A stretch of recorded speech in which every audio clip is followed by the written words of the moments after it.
सगळं वेगळं आणि विचित्र झालं. तर जर त्याला त्या गोष्टीचा त्रास होत असेल, त्याला रिअलायझेशन झालं असेल आणि तो जर सॉरी म्हणत असेल, तर मला माफ करणं, कुठल्याही जगात त्या माणसाला माफ करणं खरंच गरजेचं आहे. जे मला ते वाटलं. आपण खूप गोष्टी डिस्कस केलेल्या आहेत. तू माझ्यासाठी पत्र लिहिलेलं आहेस.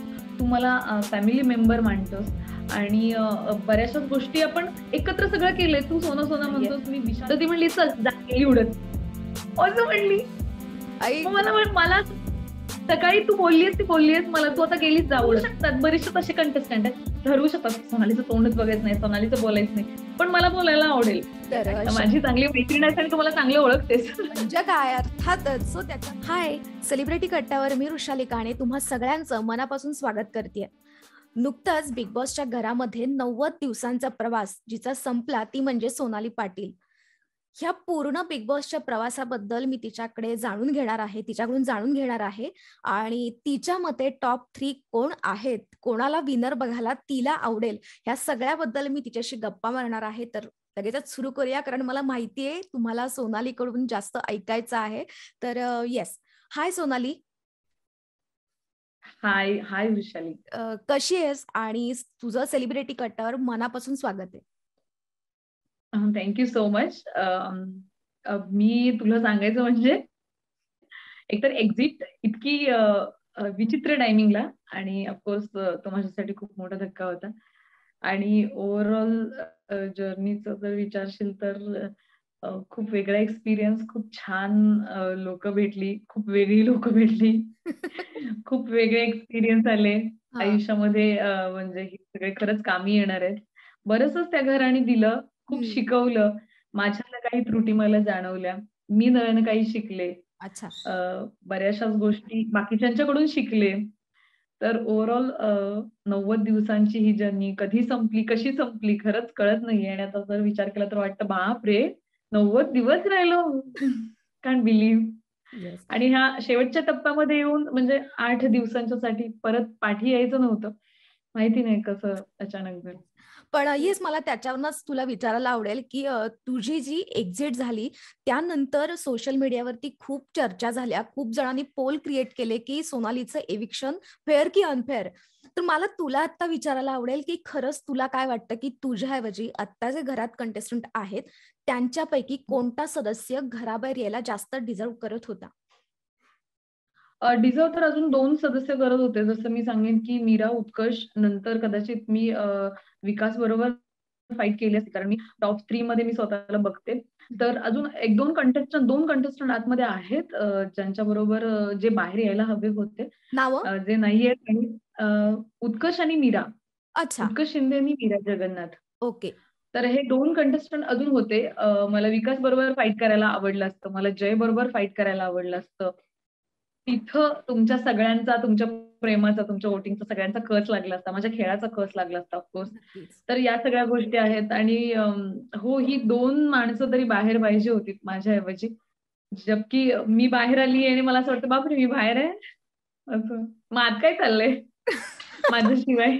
ओके. सो सोनाली, जसं सोनालीचा एक शब्द होता विशिष्ट की जबकि. सो काय आम्ही या घरामध्ये खरं तर तुला खूप मिस करतोय आता, कारण तू जे घराला हसतं खेळतं ठेवत होतीस, त्याच्यानंतर तू प्रत्येक सदस्याला ना एक काहीतरी छान निकनेम दिलेलं होतंस आणि छान मजा मस्ती तुझी आम्ही ती आता मिस करतोय खरं तर बिग बॉसच्या घरामध्ये.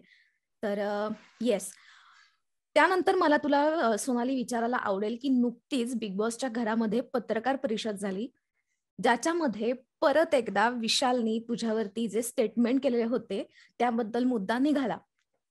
त्यामध्ये पत्रकारांसमोर विशालनी तुझी पुन्हा एकदा माफी मागितली होती. तर तुला काय वाटतं की ती खरंच जेन्युइन माफी होती की पत्रकारांच्या समोर छान दिसावं आणि पुन्हा एकदा सगळ्या जनतेच्या समोर छान आपण दिसावं, नजरेस छान यावं, यासाठी ती माफी मागितलेली होती? काय वाटतं?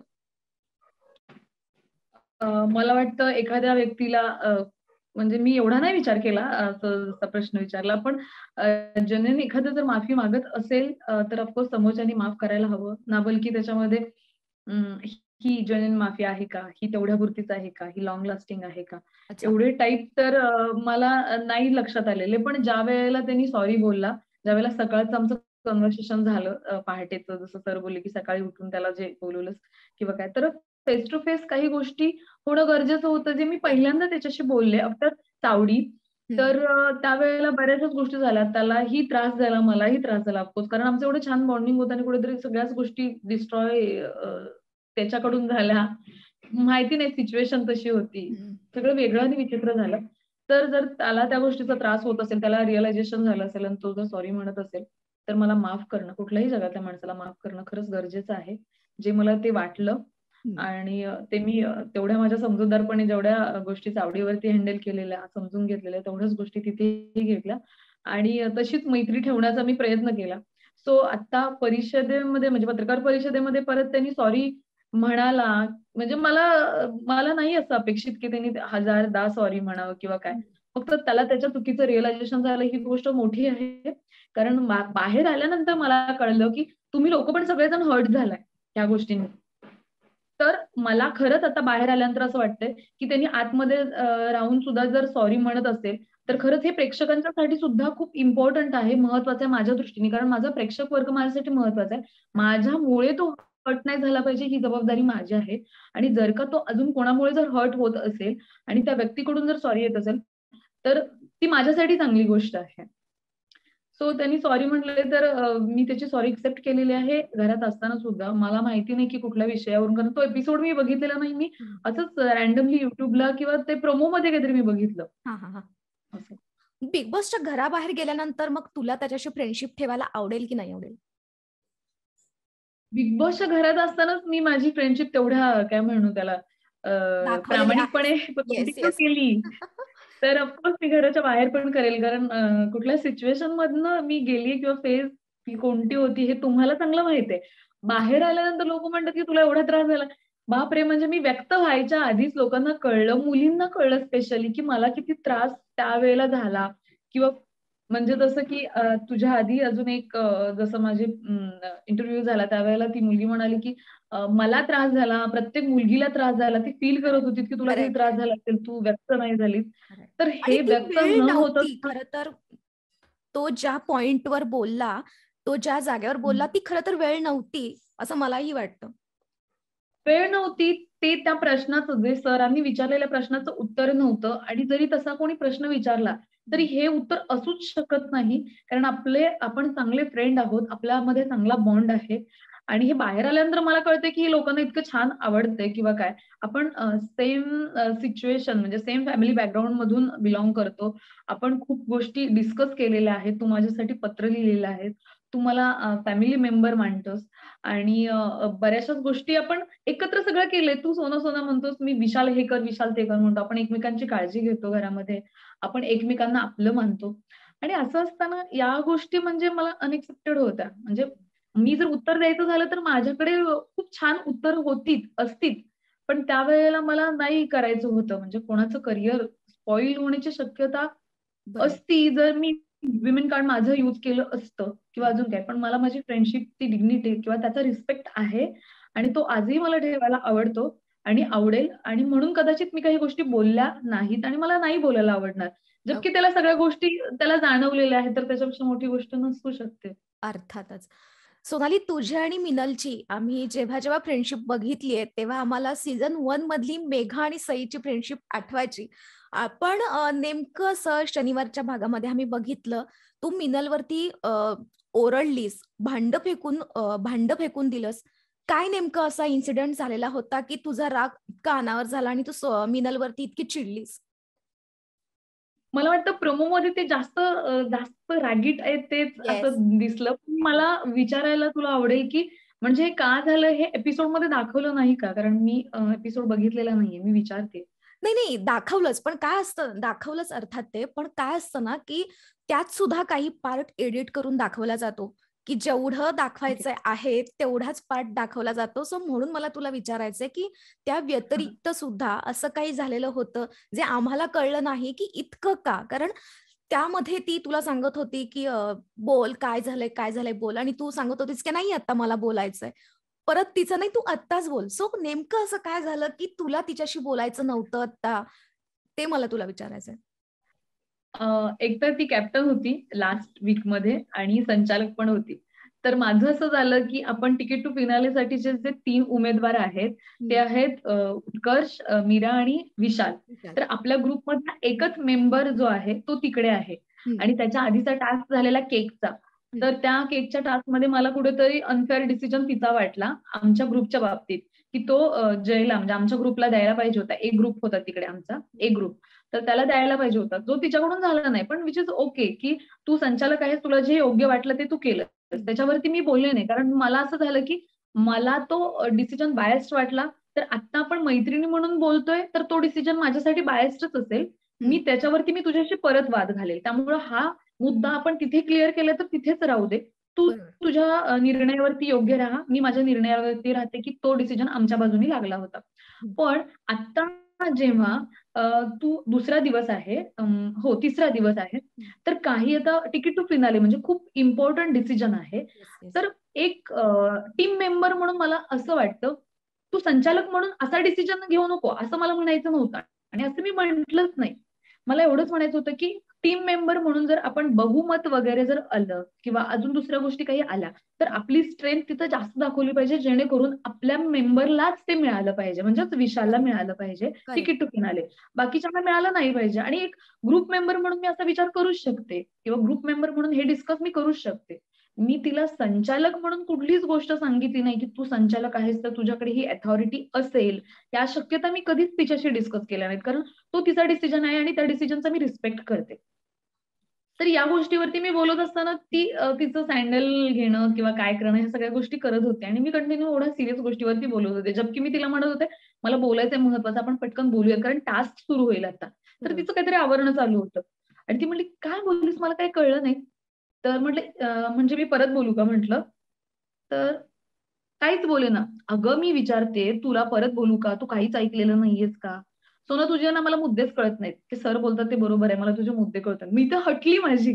असं झालं, की मुद्दे कळत नाहीत म्हणजे तू तू एकमेव अशी व्यक्ती आहे ज्याच्यावरती मी एवढं प्रेम करते किंवा तू माझ्यावरती एवढं प्रेम करते. सोना तू काहीही बोललीस ना, कोणाला नाही कळलं तरी मला कळतं, की तुला काय म्हणायचंय ते.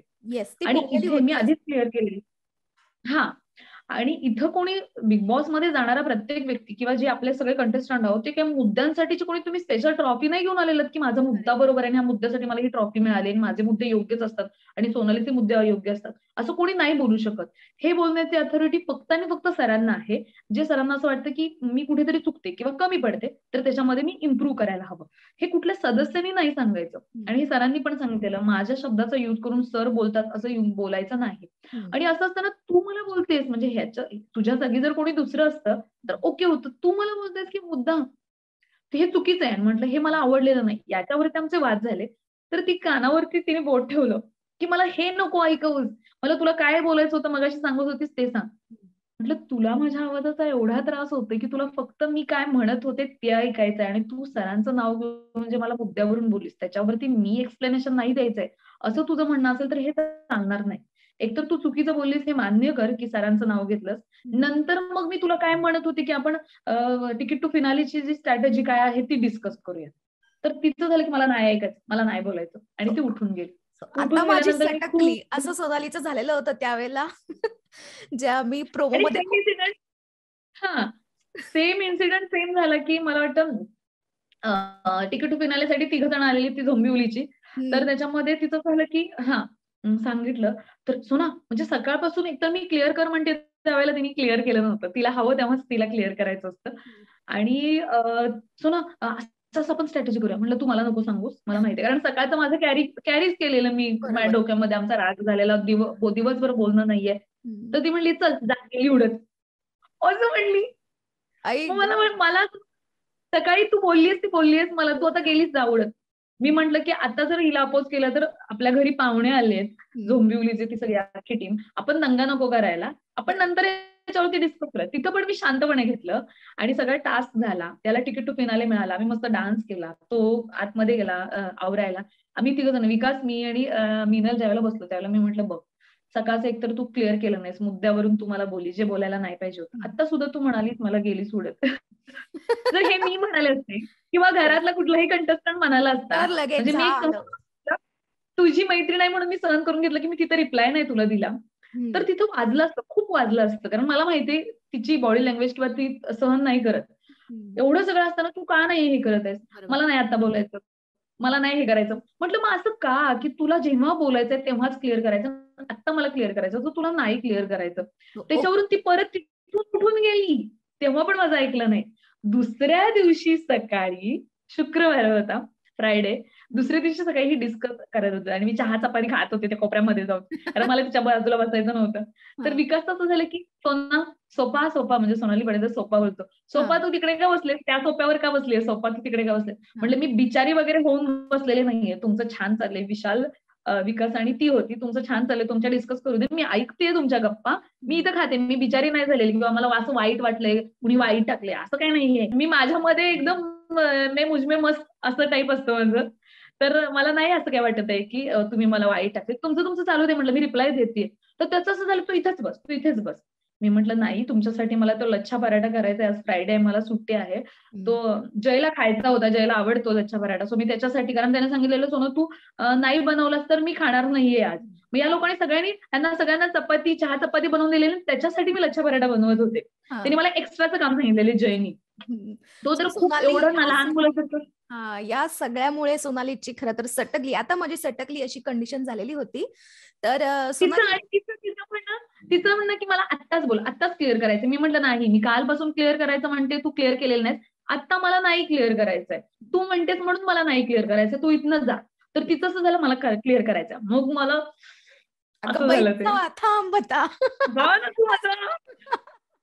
ओके, सो सोनाली, मला तुला आता पुढचा प्रश्न विचारायचा आहे की आता बिग बॉसच्या घरातून बाहेर गेल्यानंतर, म्हणजे हे सगळेजण जसे बाहेर येतील त्यानंतर तुला असा कोणता सदस्य आहे की ज्याचं तोंडही बघायला आवडणार नाही किंवा ऍटलिस्ट फ्रेंडशिप ठेवायला नाही आवडणार? कोणता नाही सदस्य? नाही नाही, एवढ्या लेवलचं माझ्या बाबतीत कधीच होऊ शकत नाही. कारण मला फ्रेंडशिप करायला खूप आवडते. का मला अशी लोक दंगा करणारी मुलगी आहे. तसं तोंड बघायला नाही आवडणार असं कुठलाच सदस्य नाहीये. पण कोण असं नाहीये सदस्य. मला सगळ्यांशी बोलायला आवडेल. नाहीये असं कोणी सदस्य. बाहेर आल्यानंतर आता प्रत्येकाच्या कामातून किती वेळ मिळतो नाही मिळतो माहिती नाही, पण मला सगळ्यांशी बोलायला आवडेल. नक्कीच. आणि त्या गोष्टींवरती की तुम्ही मला असं म्हणालेलं, तुम्ही का मला तसं म्हणालात, मला तुम्ही असं केलं, सोनाली नक्कीच तसं करणार, मला खात्री आहे. आणि असं मी म्हणू शकते. पण त्याच्या व्यतिरिक्त तोंड न बघणे किंवा न बोलणे हे मलाच जमणार नाही. म्हणजे त्यांनी ठरवू शकतात, बरेचसे तसे कंटेस्टंट आहेत, ठरवू शकतात की सोनालीचं तोंडच बघायचं नाही, सोनालीचं बोलायचं नाही, पण मला बोलायला आवडेल. येस, आणि मला खात्री आहे की तू असं कोणाच्याच बाबतीत करणार नाहीस. सो आय नो व्हेरी वेल. तर माझी चांगली मैत्रीण आहे आणि तुम्हाला चांगलं ओळखतेस. म्हणजे काय, अर्थातच. सो त्याच्यामुळे मी खरं तर तेच सगळ्यांना सांगत होते की सोनाली खऱ्या आयुष्यात कशी आहे हे मला चांगलं माहिती आहे. तर येस सोनाली, मला अजून एक तुला सांगायचं आहे की तुला सगळ्यांनाच माहिती आहे की तुला अख्खा महाराष्ट्र सपोर्ट करत होताच. ओके, पण त्याचबरोबर मी तुला 1-2 नावं सांगते. अविनाश शेट्टी UK वरून आहेत. तर त्यांनी मला तुझ्यासाठी खास मेसेज दिलेला आहे की त्यांना तू खूप आवडतेस आणि त्यांची मिसेस सुद्धा तुझी खूप मोठी फॅन आहे. त्यांचे शेजारी वगैरे सुद्धा तुझे खूप मोठे फॅन आहेत. तर त्यांनी मला तुला स्पेशली हा मेसेज दिलेला आहे की ते तुझे खूप मोठे फॅन आहेत आणि तेही UK वरून. तर अख्खा महाराष्ट्रच नाही तर UK वरून सुद्धा तुला खूप प्रेम मिळतंय. तर अजून एक येस, लिखिता देशमुख सुद्धा आहेत तुझ्या फॅन्स. त्यांनी तुला प्रश्न खरं तर विचारायला सांगितलेला होता, जो मी तुला मगाशी विचारला की विशालच्या बाबतीत होता की बाहेर आल्यानंतर फ्रेंडशिप ठेवायला आवडेल का. पहिल्यांदा मी तुला पहिल्या प्रश्नाचं उत्तर देईन. Thank you so much Avinash Shetty. तुम्ही UK वरून तुम्ही मराठी आपल्या बिग बॉस असेल, मराठी चॅनेल आहेत, मराठी लोकांशी तुम्ही अजूनही कनेक्ट आहात. तर हेच असतं, आपण कितीही जगाच्या पाठीवर कुठेही जाऊ, आपली नाळ मराठी लोकांशी जोडलेलीच असते आणि आपण त्या भाषेकडं, त्या लोकांच्याकडे आपण अट्रॅक्ट होतोच, वळतोच. तर तुम्ही अजूनही तो ऑडियन्स तुम्ही आहात आणि इतक्या लांब राहून सुद्धा तुम्ही आमच्यावरती एवढं भरभरून, माझ्यावरती एवढं भरभरून प्रेम करत आहात. तर तुमच्या अख्ख्या फॅमिलीसाठी खूप थँक्यू सो मच. असंच प्रेम करा आणि हे फक्त बिग बॉस पुरतं नाहीये, ते अजून कंटिन्यू ठेवा आणि मला तुमच्याशी बोलायला आवडेल नक्कीच. सोनाली आहेच तशी प्रेमळ की सगळ्यांनाच ती जीव लावते. सोनाली, आणि थँक्यू सो मच. येस. आणि येस, अजून एक सोनाली, की आता हे जे सगळे तुला फॅन्स सपोर्ट करतायत, तर त्यांना तुला ह्या व्हिडिओच्या माध्यमातून काय सांगायला आवडेल? आणि त्याचबरोबर ती मला तुला अजून एक प्रश्न विचारायचा आहे, की शेवटच्या टॉप 2 मध्ये कोणत्या 2 सदस्यांना तुला बघायला आवडेल? पहिली गोष्ट, जर साधी प्रश्न विचारलास फॅन्स. विशालचा, की हं. विशालला मी एवढं सगळं होऊन पण माझी फ्रेंडशिप मी कंटिन्यू केली, तर ती मला तिथे कंटिन्यू केली, तर मला बाहेरही कंटिन्यू ऑफकोर्स येस, करायला आवडेल. येस. माणूस म्हणून खूप चांगला आहे आणि मला तो काहीही म्हणाला तरी सुद्धा माझ्याकडून मी कधीच मी त्याला कधी वेगळे वाइब्स माझ्याकडून कधी त्याला जाणवले नसतील आणि कधीच जाणवणार नाहीत. हं. खरंच त्याच्या आयुष्यात खूप छान गोष्टी व्हाव्यात, होऊ देत. आणि मी तशीच प्रार्थना करते देवाकडे आणि तशीच माझ्याकडून फ्रेंडशिप खूप छान राहील त्याच्यासाठीची. दुसरा प्रश्न होता तुझं, की 2 मध्ये कोणाला बघायला आवडेल, तर मिनल शहा आणि ऑफकोर्स विशाल निकम या दोघं जणांना मला बघायला आवडेल. तर हे पण 2 फायनल आता कंटेस्टंट. प्लीज मला हे डिप्लोमॅटिक उत्तर नकोय सोनाली. मला खरं खरं सांग, विशाल आणि मिनल मध्ये कोणाच्या हातामध्ये ट्रॉफी बघायला तुला आवडेल? मिनल शहा. अगदी येस, क्लिअर आहे हे. येस. डिप्लोमॅटिक नाही, हे खूप माझं क्लिअर. तुम्हाला सोनाली कळालेली नाही, जे काय ते आपल्या तोंडावर असते, एवढं काय नाही, आहे नाही, नाही, त्याच्यात. नाही. नाही, नाही. कारण काय झालंय, मिनल सुद्धा तुला तेवढीच जवळची आहे, जेवढा विशाल सुद्धा जवळचा आहे. पण आता जेव्हा एकाकडे ट्रॉफी येणार आहे, तर तेव्हा तुला एकाचं नाव सिलेक्ट करायचं. सो यासाठी म्हटलं डिप्लोमॅटिक उत्तर नकोय. पहिली गोष्ट, आमच्या ग्रुपला ट्रॉफी मिळतीये. येस. त्यामुळं बी टीमसाठी एवढे लोक तुम्ही प्रेम करताय, तर कुणालाही मिळाली तरी तुमच्यासाठी आनंदच असणार आहे. आणि त्यातल्या त्यात मला आनंद नक्कीच असणार आहे. ह्या दोघांपैकी कोणाकडेही गेली तरी सुद्धा मला तेवढाच आणि तितकाच आनंद होणार आहे. येस. त्यामुळे प्रश्नच नाही. ती विशालच्या हातात असली तरीही खूप छान वाटेल मला. मीनाच्या हातात असली तरीही खूप छान वाटेल मला. येस. आणि हे शेवटचा, की या व्हिडिओच्या माध्यमातून ज्यांनी ज्यांनी तुला आता सपोर्ट केला, संपूर्ण अख्ख्या महाराष्ट्राने तुला सपोर्ट केला आहे, त्यांना तू काय सांगशील? आणि आपण नंतर ओव्हर करूया. मी खरंच तुझ्या पेजच्या माध्यमातून हे सांगू इच्छिते वृषाली, की एवढे लोक तुम्ही मला खरंच फक्त एकच गोष्ट जाणवत होती आणि ती ठळकपणे जाणवत होती घरामध्ये असताना, कारण बाहेर आपला काहीच कॉन्टॅक्ट नव्हता बाहेरचा. हम्म. तर मला एवढंच वाटत होतं, की मी यार सेफ होते. म्हणजे लोक मला मला लाईक करतायत किंवा त्यांना मी आवडते आणि त्यांना मी हवी आहे घरात. हम्म. हे मला इतकं प्रखरपणे जाणवत होतं. तर मला असं वाटायचं, की नॉमिनेशन मध्ये आली. मला नॉमिनेशनच्या दिवशीच मला तेवढं वाटायचं, की अच्छा ठीक आहे, ह्यांचं काही टार्गेटच आहे. सोनाली पाटील ठरल्या पद्धतीने टार्गेट असणार आहे. हा. तेव्हा मला असं वाटायचं. दुसऱ्या क्षणाला मला असं वाटायचं, यार माझं प्रेक्षक एवढं बसलंय, की त्यांना काही टेन्शन, माझ्यापेक्षा जास्त ते येस. टेन्शन घेतात आणि येस. ते मला सेव्ह करणार. तर ही एवढी खात्री आतमध्ये होती. पण ती खात्री बाहेर आल्यानंतर बापरे!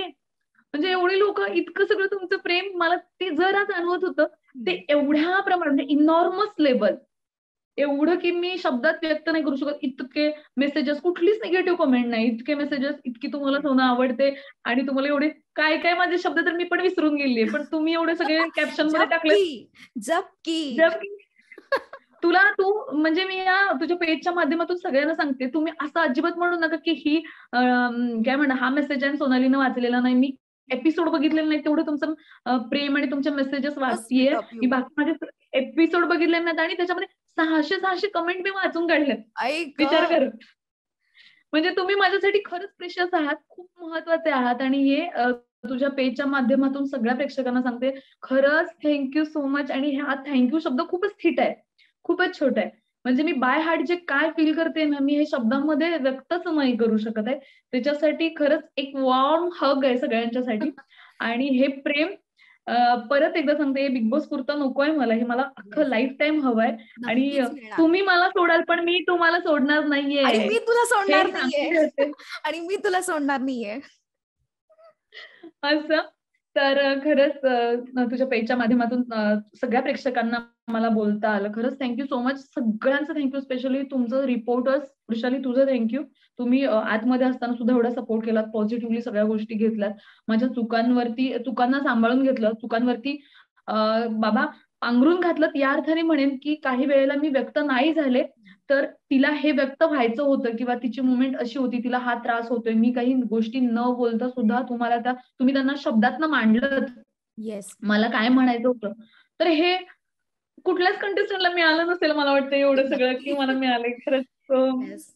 मी थँक्यू. खरंच स्वतःला खूप लकी समजते आणि मी लकी झालीये हे तुमच्या सगळ्यांमुळे मी लकी झालीये. मला माझं एकटेच ह्याच्यामध्ये काहीच श्रेय नाहीये. हे तुमच्यामुळे सगळं झालंय, बाकी काहीच नाही. येस. त्याबद्दल खरंच थँक्यू. खरंच thank you so much. Thank you so much. Actually आता आपल्याकडे वेळ खूप कमी आहे, त्याच्यामुळे हा पटकन इंटरव्ह्यू संपवलेला आहे सोनाली. आणि पण लवकरच आपण भेटून खूप सारे सेगमेंट्स करणार आहोत. पण त्याआधी तुम्हाला सोनाली पाटीलचा इंटरव्ह्यू कसा वाटला, त्यानंतर सोनालीनी काही मुद्दे मांडले ते तुम्हाला पटले का, हे आम्हाला सगळ्या व्हिडिओच्या खाली कमेंट करून नक्की सांगा. सेलिब्रिटी कट्टाला सबस्क्राईब करा, लाईक करा आणि हा व्हिडिओ भरपूर शेअर करा. पुन्हा भेटूया आपण सेलिब्रिटी कट्टावर अशाच एका नवीन सेलिब्रिटी सोबत. तोपर्यंत take care. Bye bye. Bye.